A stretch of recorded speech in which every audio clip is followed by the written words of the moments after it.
Shalom.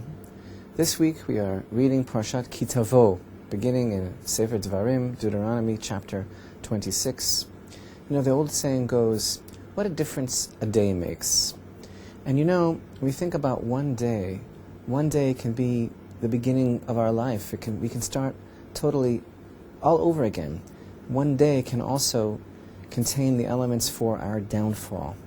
Each day is so important, the imprint that it makes on our lives and what we're able to do to accomplish for ourselves and for others. And you know, we're in the month of Elul now.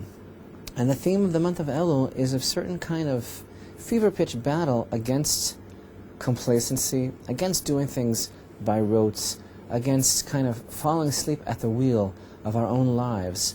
And the problem is that many times we begin to get into this space where the days run into each other, and they're all the same, and we don't feel the difference of every day, what every day can bring to our lives, how important it is for us to get the most out of every day.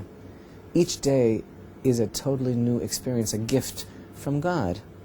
So, if we say that that's our challenge, really, the theme of our divine service during Elul, we already know that there are many messages in these Torah portions that we're reading during this month that reflect this idea, the difference that a day makes, and the significance of a day, a single day, and how that one day could really change everything.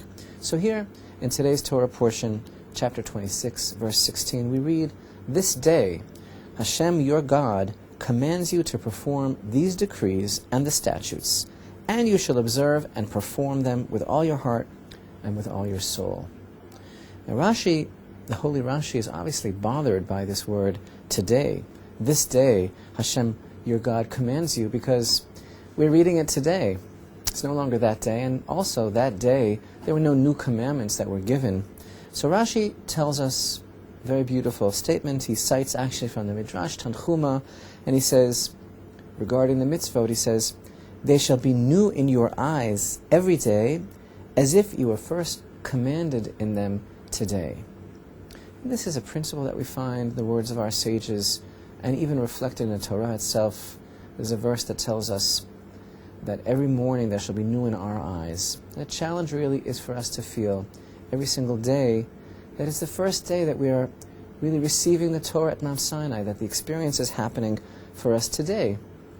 Later on we read in verses 17 and 18, "You," speaking to Israel, "you have distinguished Hashem today to be a God for you, and to walk in His ways, and to observe His decrees, His commandments, and His statutes, and to hearken to His voice.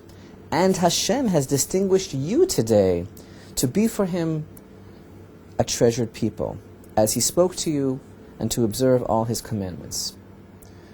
But I have another question. How could that verse 16, tell us, "This day Hashem your God commands you to perform these decrees and the statutes, and you shall observe and perform them"? And I understand what we were saying about this day, that it has to be like today is the first day of my life, the first day of my relationship with God, the first day that I have entered into the covenant, day that I am receiving the Torah, so I'm really going to make today count. But the verse continues and tells us, "And you shall observe and perform them with all your heart and with all your soul." This is not the only time, or the first time, that Torah commands us on an emotion. That we're commanded to use our heart, to use our soul, to use the full scope of our being, to muster all of our strength, our heart, commanding us to love and to fear Hashem, commanding us these things that are totally dependent on our own feeling, our own emotion. And how can the Torah tell us, okay, it's one thing to tell me, okay, you have to work on yourself so that today is so exciting, and today you're so involved in the Torah that today is like the first day that you've really begun your spiritual path. But to command me that today also, that it should be with all my heart and with all my soul? How does the Torah expect something like that from me? Isn't it dependent on me? Isn't it a matter of my choice also? And you know what the answer is? The secret is in the today.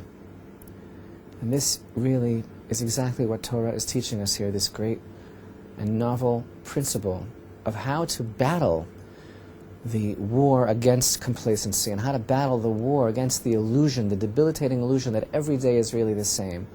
if our attitude really is that today is the first day of our relationship with Hashem, the first day we're entering into the covenant, the first day we can perform the commandments, and we're really excited about it, and it really is today, every single day, we're able to realize that today is the first day, and maybe the only day that really counts, then we'll be able to do it with all of our heart and all of our soul, because the secret of our personal relationship, the secret of our excitement and our devotion, and what really makes the difference in our relationship with God is today.